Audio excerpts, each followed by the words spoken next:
Hello everyone, how are you? It's me Navaid here. Welcome to my YouTube channel Unique Engineering Tips. So this is our lecture 21th of fluid mechanics. In this lecture we are going to discuss about reciprocating pumps, main parts of reciprocating pumps, classifications of reciprocating pumps and various topics in this chapter. So let's start the video. First we will discuss about what does reciprocating pumps means. As in case of centrifugal pumps, mechanical energy is converted into pressure energy by means of centrifugal force acting on the fluid. Centrifugal pump के case में क्या होता है कि mechanical energy जो है pressure energy में convert होती है जब सेंट्रीफ्यूगल फोर्स जो है फ्लूइड पे एक्ट करती है.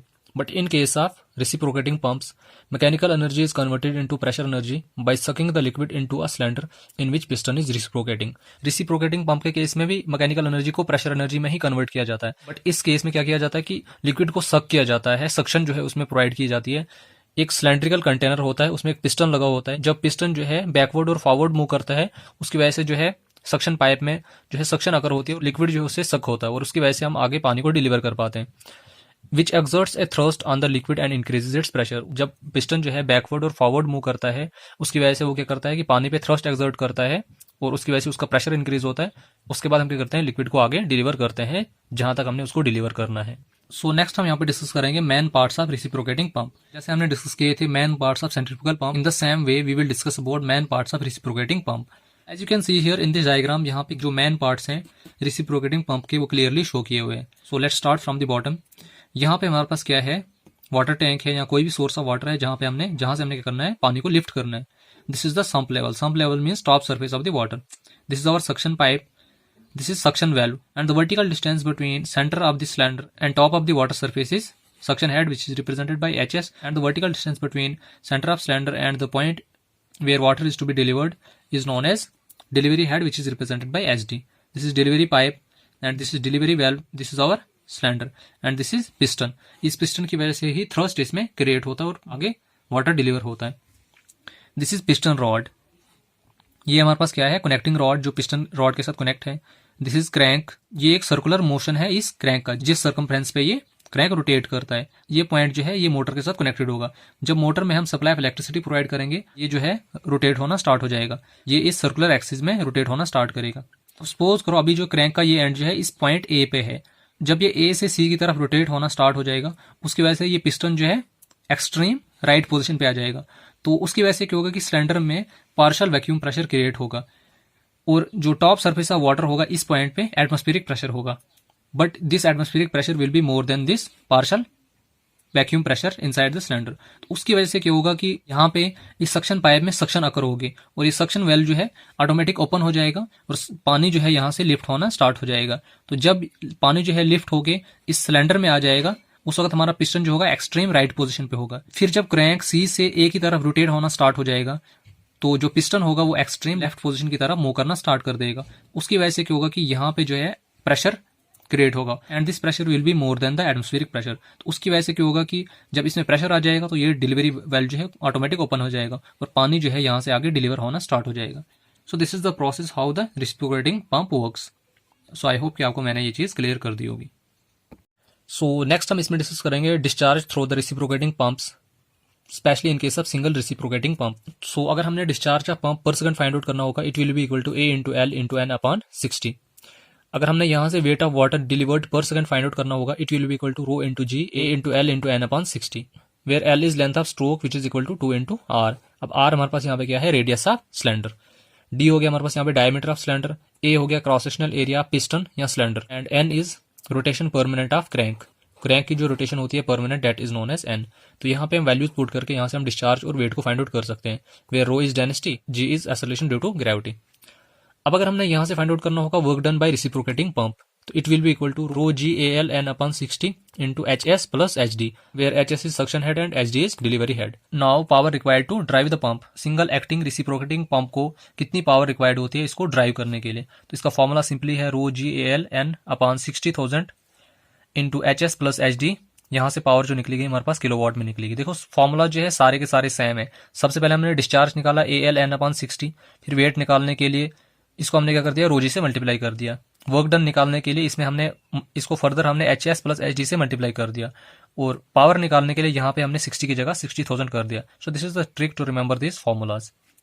Now in case of double acting reciprocating pump तो जब पंप हमारे पास डबल एक्टिंग रिसिप्रोकेटिंग होगा उस केस में हम पावर, डिस्चार्ज, वर्क डन कैसे फाइंड आउट करते हैं।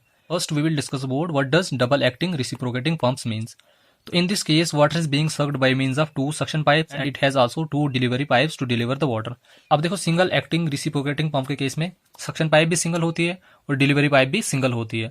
But in case of double acting reciprocating pump इसमें सक्शन पाइप भी दो होती है और डिलीवरी पाइप भी दो होती है। इट मीन्स डैट कि सिलेंडर के बोथ साइड जो है यहाँ पे सक्शन पाइप लगी हुई होती है और आगे सेम फिर डिलीवरी पाइप्स भी दो लगी हुई होती है पानी को डिलीवर करने के लिए। In this case discharge of pump per second will be equal to double of discharge of pump per second in case of single reciprocating pump. अब देखो सिंगल रिसिप्रोकेटिंग पंप के केस में डिस्चार्ज निकालने का formula क्या था, AL/N/60। So in case of double reciprocating pump discharge of pump per second will be equal to 2AL/N/60, क्योंकि यहाँ पे अब दो सक्शन पाइप है, दो डिलीवरी पाइप है, तो ऑब्वियस सी बात है डिस्चार्ज यहाँ पे डबल हो जाएगा। तो यहाँ पे हर चीज डबल हो जाएगी, डिस्चार्ज डबल हो जाएगा, वेट डबल हो जाएगा, पावर डबल हो जाएगी, वर्क डन डबल हो जाएगा। आपने क्या करना है, सिंपल जो ये फॉर्मूलाज है इनको 2 से मल्टीप्लाई कर देना है, बस यही इनमें चेंजेस है। As you can see here weight of water delivered per second, इस केस में फॉर्मूला था ρg/AL/N/60, इस केस में फॉर्मूला हो जाएगा 2 ρg/AL/N/60। अगर हम यहाँ पे वर्कडन का फॉर्मूला देखेंगे, यहाँ पे वर्कडन का फॉर्मूला था ρg/AL/N/60 इंटू HS+HD, तो यहाँ पे हमने क्या करना है, फॉर्मूला सेम रखना, सिर्फ यहाँ पे इसको 2 से मल्टीप्लाई कर देना। This is the only difference between in case of single and double reciprocating pumps. Similarly, power required to drive the double acting reciprocating pump, it is equal to 2 ρg/AL/N/60,000 into HS+HD, it will be in kilowatt. तो formulas आपको दोनों case में same मिलेंगे, सिर्फ single के case में हमने simple जो फॉर्मूलाज है और डबल के केस में उसे मल्टीप्लाई कर देना हर फॉर्मूला को। So this is the trick to remember all this formulas in both the cases. Now we will discuss about slip of reciprocating pump. This is the important point from examination point of view. So slip means the difference between theoretical and actual discharge of the pump is known as slip of reciprocating pump. अब देखो सिर्फ pump के case में नहीं, बल्कि अगर आप देखोगे चैनल के केस में, पाइप के केस में, हर जगह आपको डिफरेंस मिलेगा एक्चुअल और थ्योरेटिकल डिस्चार्ज में। ये बात हमेशा याद रखना कि मोस्ट ऑफ द केसेस में आपको थ्योरेटिकल डिस्चार्ज ज्यादा मिलता है और एक्चुअल डिस्चार्ज जो है कम होता है, क्योंकि एक्चुअल डिस्चार्ज में लॉसेज वगैरह जो है होते हैं लीकेज की वजह से, अननेसेसरी लॉसेज की वजह से एक्चुअल डिस्चार्ज जो है कम हो जाता है थ्योरेटिकल डिस्चार्ज से। रेयर केसेस में हमें थ्योरेटिकल डिस्चार्ज की वैल्यू कम मिलेगी एक्चुअल डिस्चार्ज से। 99% चांसेस यही होते हैं कि एक्चुअल डिस्चार्ज कम होता है as compare to theoretical discharge. So the difference between theoretical and actual discharge is known as slip. Actual discharge is always less than the theoretical discharge due to losses. अब losses की वजह से actual discharge हमेशा कम होता है theoretical discharge से। Therefore slip will be equal to theoretical discharge minus actual discharge. It is always expressed in percentage. अब स्लिप को हमेशा परसेंटेज में रिप्रेजेंट किया जाता है, तो अगर हम देखेंगे यहाँ से percentage slip will be equal to theoretical discharge minus actual discharge divided by theoretical discharge into 100। तो यहाँ से इसको अगर हम फर्दर सॉल्व करेंगे, it will be equal to 1 minus actual discharge 1 theoretical discharge into 100, it will be equal to 1 minus CD into 100, where CD is coefficient of discharge which is equal to ratio of actual discharge 1 theoretical discharge. It में भी positive और negative. अब slip की value जो है positive भी हो सकती है और नेगेटिव भी हो सकती है। अब किस केस में पॉजिटिव होगी, किस केस में नेगेटिव होगी, वो हम यहाँ पे डिस्कस करेंगे। मोस्ट ऑफ द केसेस में अगर हम देखेंगे स्लिप की वैल्यू हमेशा पॉजिटिव ही होती है, क्योंकि थ्योरेटिकल डिस्चार्ज की वैल्यू एक्चुअल डिस्चार्ज से ज्यादा होती है। That's why it's always positive, but in some cases it may be negative. अब किन किन केसेस में नेगेटिव हो सकती है वो हम यहाँ पे डिस्कस करेंगे। फर्स्ट केस में स्लिप नेगेटिव कब हो सकती है, जब एक्चुअल डिस्चार्ज जो होगा थ्योरेटिकल डिस्चार्ज से ग्रेटर देन होगा। सेकंड केस में इसकी वैल्यू नेगेटिव कब हो सकती है, when delivery pipe is less than suction pipe, it means that कि suction pipe की लेंथ जो होगी ज्यादा होगी as compare to delivery pipe. और थर्ड केस में इसकी वैल्यू नेगेटिव कब हो सकती है, when pump is running at high speed, जब पंप जो है हाई स्पीड से रन कर रहा होगा। These are the 3 cases when the value of slip may be negative. All these 3 points are important from examination point of view. So next topic हमारे पास है classifications of reciprocating pump। अब reciprocating pump जो है further classified है following categories में। It is generally classified into 2 categories. First हमारे पास यहाँ पे है according to water being in contact with one side और both sides of the piston, and the second is according to number of cylinders provided. तो first we will discuss about according to water being in contact with one side और both sides of the piston. जब water जो है piston के या तो एक side contact में होगा या फिर दोनों साइड कॉन्टैक्ट में होगा, उस बेस पे रिसिप्रोकेटिंग पंप जो है 2 कैटेगरीज में क्लासिफाइड है, single acting reciprocating pump and double acting reciprocating pump. अब सिंगल एक्टिंग रिसिप्रोकेटिंग पंप के केस में सिंगल सक्शन पाइप होगी और सिंगल डिलीवरी पाइप होगी। उस केस में पिस्टन के एक ही साइड से पानी उसके कॉन्टैक्ट में होगा। But in case of double acting reciprocating pump we will have 2 delivery pipes and 2 suction pipe. तो इन दिस केस पिस्टन के दोनों साइड जो है वाटर कॉन्टैक्ट में होगा। And the second classification is according to number of cylinders provided. अब कितने number of cylinders provide करेंगे उस हिसाब से भी रिसिप्रोकेटिंग पंप जो है 3 कैटेगरीज में फर्दर क्लासिफाइड है। First is single cylinder pump, second is double cylinder pump and the third is triple cylinder pump. So next topic हमारे पास यहाँ पे है इंडिकेटर डायग्राम। ये भी इंपॉर्टेंट टॉपिक है एग्जामिनेशन पॉइंट ऑफ व्यू से। अब इंडिकेटर डायग्राम क्या होती है? The graph between pressure head and stroke length of the piston for one complete rotation is known as indicator diagram. जो भी हम ग्राफ प्लॉट करेंगे between pressure head and stroke length, जब एक कंप्लीट रोटेशन उनमें अकर होगी तो that graph is known as indicator diagram. अब प्रेशर को हम यहाँ पे ऑर्डिनेट मानते हैं, मीन्स अलॉन्ग वाई एक्सिस उसको हम रिप्रेजेंट करते हैं। यहाँ पे स्ट्रोक लेंथ को यहाँ पे एब्सिसा कंसिडर किया जाता है। इट मीन्स डेट कि इसको अलॉन्ग एक्स एक्सिस यहाँ पे रिप्रेजेंट किया जाता है। So as you can see here this is indicator diagram. यहाँ पे along Y axis pressure head represent किया हुआ है और अलॉन्ग एक्स एक्सिस यहाँ पे स्ट्रोक लेंथ रिप्रेजेंट की हुई है। This distance A to B is stroke length. अब यहाँ पे जो ये एरो रिप्रेजेंट कर रहा है ये सक्शन स्ट्रोक है, और यहाँ पे जो ये एरो रिप्रेजेंट कर रहा है this shows delivery stroke. This A B C D is complete rotation of crank. तो जब एक कंप्लीट रोटेशन अगर होगी इसमें, तो जो डायग्राम यहाँ पे रिप्रेजेंट होगी प्रेशर हेड और स्ट्रोक लेंथ के बीच में, that is known as indicator diagram. As you can see here this is atmospheric pressure 10.3 metre of water. इस लेवल पे जो ई है डॉटेड लाइन यहाँ पे रिप्रेजेंट की हुई है। अब ए और ई के बीच में जो वर्टिकल डिस्टेंस है this is known as suction head which is represented by H S, and the vertical distance between E and D is delivery head which is represented by HD. Now, during suction stroke, pressure head in the cylinder is constant and it is equal to HS, which is below the atmospheric pressure. अगर हम देखेंगे during suction stroke जो pressure head होगा cylinder में वो constant होगा, और वो किसके बराबर होगा? HS के बराबर होगा। इट मीन्स डेट कि वो सक्शन हेड के बराबर होगा, which is below the atmospheric pressure. अब देखो जो सक्शन हेड है ये एटमोस्फेरिक प्रेशर से नीचे लाई कर रहा है, बट ड्यूरिंग डिलीवरी स्ट्रोक उस केस में क्या होगा कि pressure head is also constant but it is equal to HD which is above the atmospheric pressure. तो डिलीवरी स्ट्रोक के टाइम जो प्रेशर हेड होगा इस केस में भी कांस्टेंट ही है, बट इस केस में जो प्रेशर हेड है वो above the atmospheric pressure lie कर रहा है which is equal to HD, and HD is known as delivery head. So next and last topic हमारे पास इसमें आ जाता है एयर वेसल्स। अब एयर वेसल्स क्या होते हैं? एक टाइप के क्लोज कंटेनर होते हैं। इनमें टॉप में कंप्रेस्ड एयर होती है और बॉटम में क्या होता है? इनमें लिक्विड प्रेजेंट होता है। At the base it has opening to flow liquid into or out from the vessel. Base में इनमें ओपनिंग प्रोवाइड की हुई होती है। अब जिस ओपनिंग से हम क्या कर सकते हैं, वाटर को बाहर भी निकाल सकते हैं और वाटर को इनमें एंटर भी करवा सकते हैं। When liquid enters air gets compressed and vice versa. ये तो ऑब्वियस सी बात है, जब लिक्विड जो है एयर वेसल्स में एंटर होगा तो उसमें क्या होता है कि जो टॉप में एयर प्रेजेंट होगी वो कंप्रेस हो जाएगी, जब लिक्विड उससे बाहर निकल जाएगा तो एयर जो है वो एक्सपेंड हो जाएगी। They are provided in both suction and delivery pipes, specially in case of single acting reciprocating pump. तो सिंगल एक्टिंग रिसिप्रोकेटिंग पंप के केस में हम इनको सक्शन पाइप में भी प्रोवाइड करते हैं और डिलीवरी पाइप में भी प्रोवाइड करते हैं। You can clearly see here यहाँ पे दो एयर वेसल्स प्रोवाइड किए हुए हैं। One is connected with suction pipe and one is connected with delivery pipe. अब देखो जो इनका ये टॉप पोर्शन है इसमें एयर प्रेजेंट है और इनका जो बॉटम पोर्शन है इसमें वाटर प्रेजेंट है। तो जब इसमें वाटर एंटर होगा तो टॉप पोर्शन जो इसमें कंप्रेस हो जाएगा, और जब इससे वाटर लीव करेगा तो इसमें एक्सपेंशन होगी। अब इनका फंक्शन क्या है? Why we provide air vessels in both suction and delivery pipe, specially in case of single acting reciprocating pump. What's the function of providing air vessels, वो हम यहाँ पे डिस्कस करेंगे। फर्स्ट इनका फंक्शन है to obtain continuous supply at uniform rate. So first function इनका यह है कि जो सप्लाई ऑफ वाटर है वो कंटिन्यूअस रहे और यूनिफॉर्म रेट से चलती रहे both suction and delivery pipe. Second इनका फन ये है कि to run pumps at speeds without separation, कि पंप जो है एक स्पेसिफिक और प्रॉपर स्पीड से रन करें, उनमें सेपरेशन ऑफ लिक्विड ना हो। And the third function is to overcome frictional resistance. Frictional resistance की वजह से जो लॉस ऑफ लिक्विड होता है in both suction and delivery pipe, उस चीज को भी हम ओवरकम कर सकें।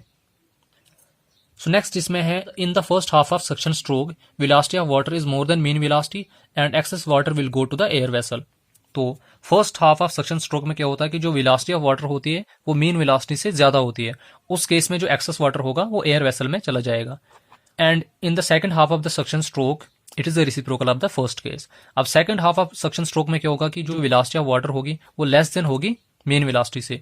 उस केस में क्या होगा कि जो एक्सेस वाटर एयर वेसल में फर्स्ट केस में एंटर हुआ होगा वो बाहर आ जाएगा, और उससे क्या होगा कि जो फ्लो ऑफ वाटर जो है वो यूनिफॉर्म और कंटिन्यूअस रहेगा। जैसे मैंने फर्स्ट फंक्शन यहाँ पे पढ़ा था कि फर्स्ट इसका फंक्शन यही है कि जो फ्लो है वो कंटिन्यूअस रहे और सप्लाई यूनिफॉर्म रेट से रहे। तो that's the main reason to provide air vessels in both suction and delivery pipe, specially in case of single acting reciprocating pump. So in the first half of the suction stroke जब velocity of water जो होगी वो access होगी main velocity से, उसकी वजह से क्या होगा कि जो एक्सेस वाटर होगा वो इस एयर वेसल में एंटर हो जाएगा और सप्लाई ऑफ वाटर जो है इसमें कंटिन्यूअस और यूनिफॉर्म रहेगी। And in the second half of the suction stroke जब वेलोसिटी ऑफ वाटर जो होगी वो लेस देन हो जाएगी मीन वेलोसिटी से, उस वक्त क्या होगा कि जो फर्स्ट हाफ में जो एक्सेस वाटर इस एयर वेसल में एंटर हुआ था वो यहाँ से लीव करेगा और इस वाटर को ज्वाइन करेगा, सो डैट की सप्लाई जो है वो कंटिन्यूअस और यूनिफॉर्म रहे। सो this is the diagram of single acting reciprocating pump with two vessels connected, one with suction pipe and one with delivery pipe. So next we will discuss about some important points in the unit of reciprocating pumps. Point number first हमारे पास यहाँ पे है, at the extreme left and right position the velocity of piston is 0. Its velocity is maximum at the center of the cylinder. This is the most important point from examination point of view. अब देखो extreme left और extreme right position पे अगर हम देखेंगे जो cylinder में velocity होती है वो 0 होती है। तो सिलेंडर में वेलोसिटी मैक्सिमम कब होती है? जब पिस्टन हमारा सेंटर पे होगा, सिलेंडर के सेंटर पे होगा, तब इसमें वेलोसिटी मैक्सिमम हो सकती है। पॉइंट नंबर सेकंड हमारे पास यहाँ पे है, velocity of flow of water in the suction and delivery pipe are not same. This is also the important point from examination point of view. Suction pipe और delivery pipe में कभी भी velocity of flow जो है same नहीं होती है, different होती है। पॉइंट नंबर थर्ड हमारे पास यहाँ पे है, at the beginning of each stroke piston will have acceleration and at the end of each stroke it will have retardation. तो जब स्ट्रोक स्टार्ट होगा, मतलब जब पानी सक होना स्टार्ट होगा, उस केस में पिस्टन में एक्सेलरेशन होगी, और जब सक्शन कंप्लीट होगी और पिस्टन जो है अपनी ओरिजिनल पोजीशन पे आ गया, उस केस में उसमें रिटार्डेशन प्रेजेंट होगी। This is also the important point from examination point of view. Point number fourth हमारे पास यहाँ पे है, if the ratio of length of connecting rod to the radius of crank will be large then the motion may be known as simple harmonic motion. अगर length of connecting rod और radius of crank का जो ratio होगा वो large होगा, उस case में हम मोशन ऑफ फ्लूइड को सिंपल हार्मोनिक मोशन कहते हैं। पॉइंट नंबर फिफ्थ हमारे पास यहाँ पे है, maximum speed of reciprocating pump during suction stroke is atmospheric pressure minus suction head minus HSEP। यहाँ पे क्या रिप्रेजेंट कर रहा है? Separation pressure head. It is equal to LS upon G into capital A upon small a into S into omega square R square, where HSEP is separation pressure head. अब separation pressure head क्या होता है? When cavitation takes place, the continuous flow of liquid will not exist. In this case, separation occurs, and the head at that point is separation pressure head. जब भी cavitation अगर होता है उस case में क्या होता है कि फ्लो जो है वो सेपरेट हो जाता है, मतलब उसमें कंटिन्यूअस फ्लो नहीं रहता। उसकी वजह से क्या होता है कि सेपरेशन जो है फ्लूइड में अकर हो जाती है, और जो हेड उस पॉइंट पे हो उसको हम कहते हैं सेपरेशन प्रेशर हेड।